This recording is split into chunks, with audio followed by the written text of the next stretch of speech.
Sean bienvenidos todos al podcast de Tokerman. Hoy en Rock Olvidado, platicando con Tokerman, estamos con una figura que estuvo a punto de alcanzar la cima, pero cayó antes de tiempo. Encarnó el sueño del rock and roll. Mi invitado en esta ocasión es Danny Paul Moll, quien fuera vocalista del extinto grupo Aeroespacial. Hola Danny, ¿cómo estás? Así es, muchas gracias Tokerman. Yo soy Danny Paul Moll, ex vocalista del grupo Aeroespacial.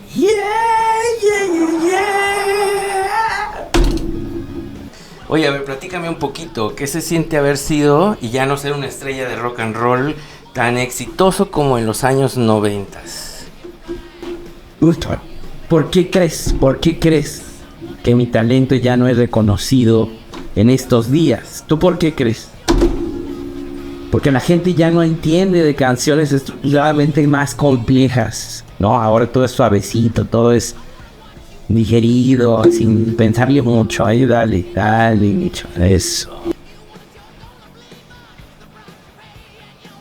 Bueno, los artistas de rock que he entrevistado, todos huelen a pachuli, ¿tú también? ¿Sí?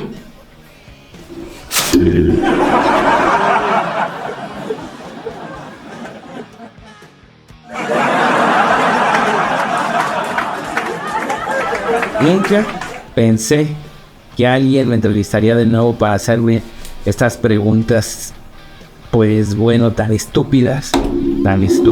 Pero bueno, sigamos adelante, Tokerman. Mi estimado Danny Paul Moll, hablemos claro, ¿qué pasó con Aeroespacial? En los 90 tenían absolutamente todo para triunfar, una disquera, un hit en la radio, habrían conciertos de bandas grandes y de repente y luego nada. Pues mira, el ascenso realmente fue...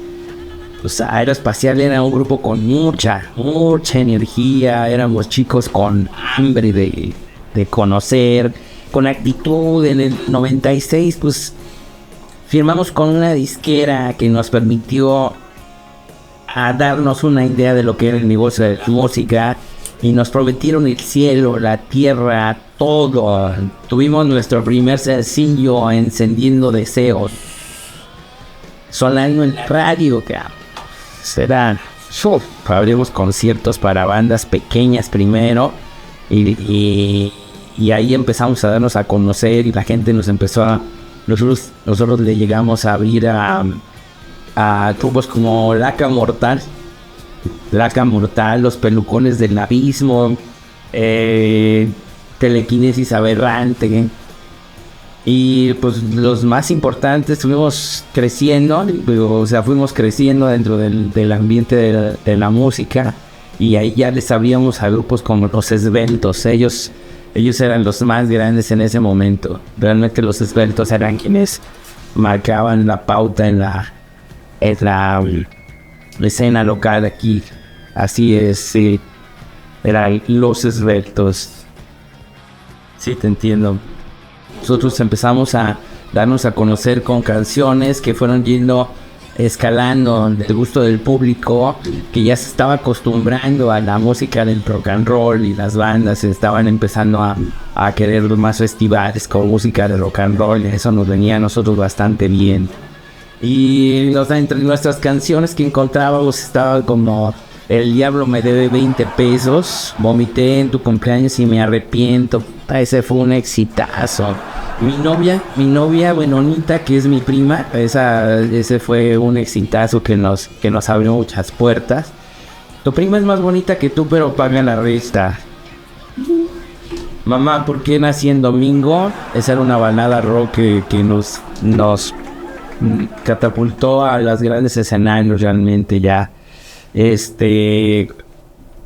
Básicamente esos eran nuestros temas que nos abrieron las puertas a los grandes conciertos.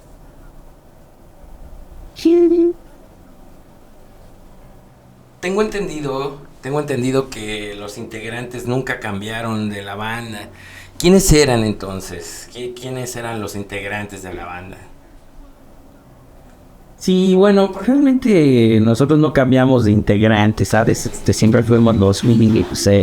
Yo estaba de vocalista, Danny Polmon, que soy yo, soy un líder carismático por naturaleza. Decían que es arrogante, yo nunca realmente me consideré como arrogante y convencido de que era pues una especie de dios para el rock, ¿no? O sea, era en aquel momento, pues yo tocábamos en estadios con 10,000 personas, entonces pues, nos portábamos como rockstars. O sea, realmente era un rockstar. Estaba Alex Malone, que era guitarrista, uno de los guitarristas mejores para mí desde este tiempo en esta ciudad, pero era adicto a las apuestas. Él era adicto a las apuestas y eso nos disminuyó bastante.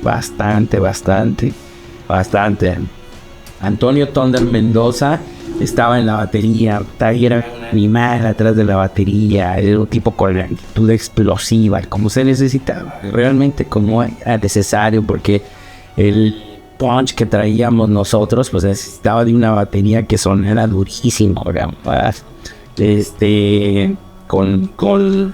Tenía problemas de hija y bebía bastante, al punto de que nos trajo de alguna manera algunos problemas.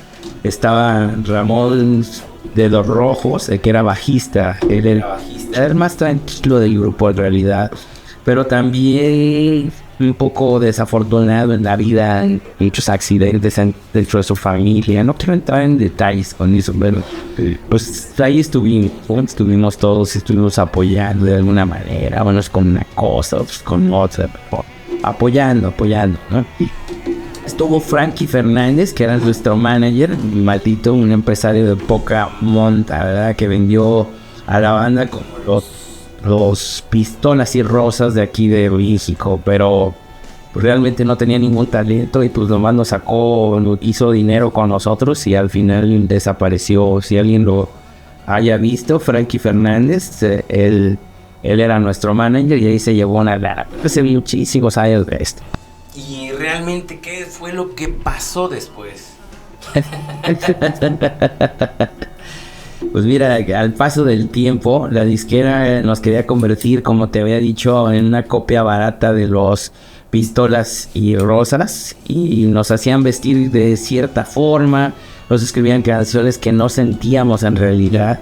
Y bueno, yo no era muy bueno siguiendo órdenes, a veces me costaba mucho trabajo seguir las órdenes de los de la disquera. Me parecía mucho porque las canciones no iban de acuerdo con el sonido que la banda quería en ese momento. Entonces fue muy difícil adaptarnos y sobre todo en esos tiempos que ganábamos dinero, pues, podíamos hacer lo que queríamos realmente. Muy bien. Hubo rumores de que te echaron de la banda antes del segundo álbum. ¿Esto fue cierto o solo fueron algunos mitos que existieron ahí para darle un poco de promoción a ese segundo disco? Ay, malditas. Sí, mira, todos, para serte sincero, tomábamos todos, nos metíamos cosas por la cara, digamos, por así decirlo, ¿verdad?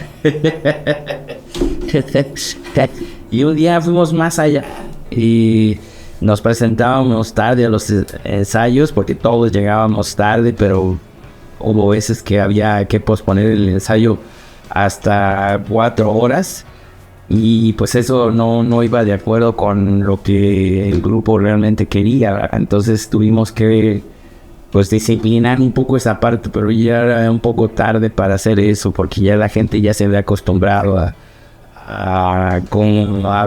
ensayar de esta manera y estas cosas. Sí, fue difícil y fue divertido, pero a la vez pues comprometido para todos, ¿verdad?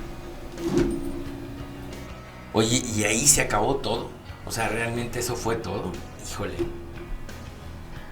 ¿Y cómo fue despertar un día y darte cuenta que ese rockstar que tú querías y que venías construyendo ya no existía?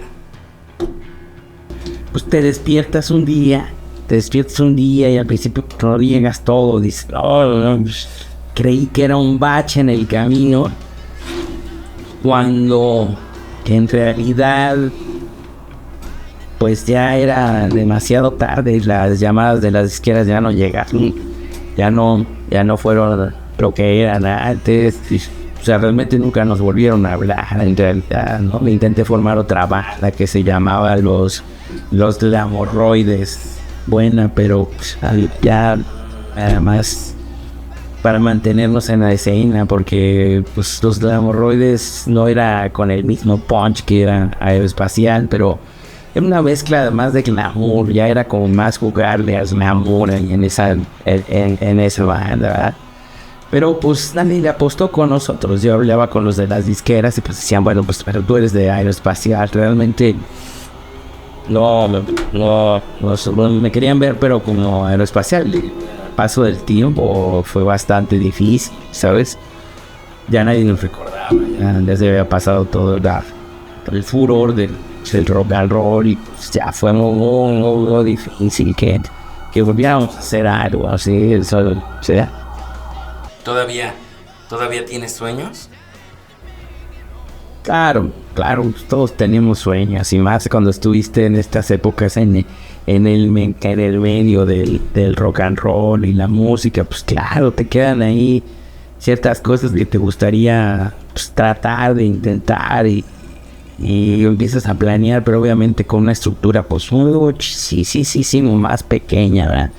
Tanto como para simplemente mantenerte en la escena, simplemente que la gente te vea, que la gente te vea un poco, sí.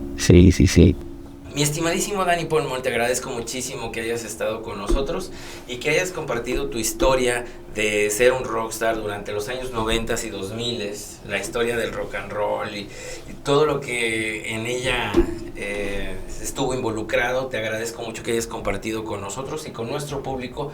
Te agradezco mucho por el tiempo y sobre todo pues siempre recordar es bonito, ¿no? Es parte de mi vida, recordar esos bellos tiempos que pasamos todos. Mucha gente, no solo nosotros, trabajó muchísima gente.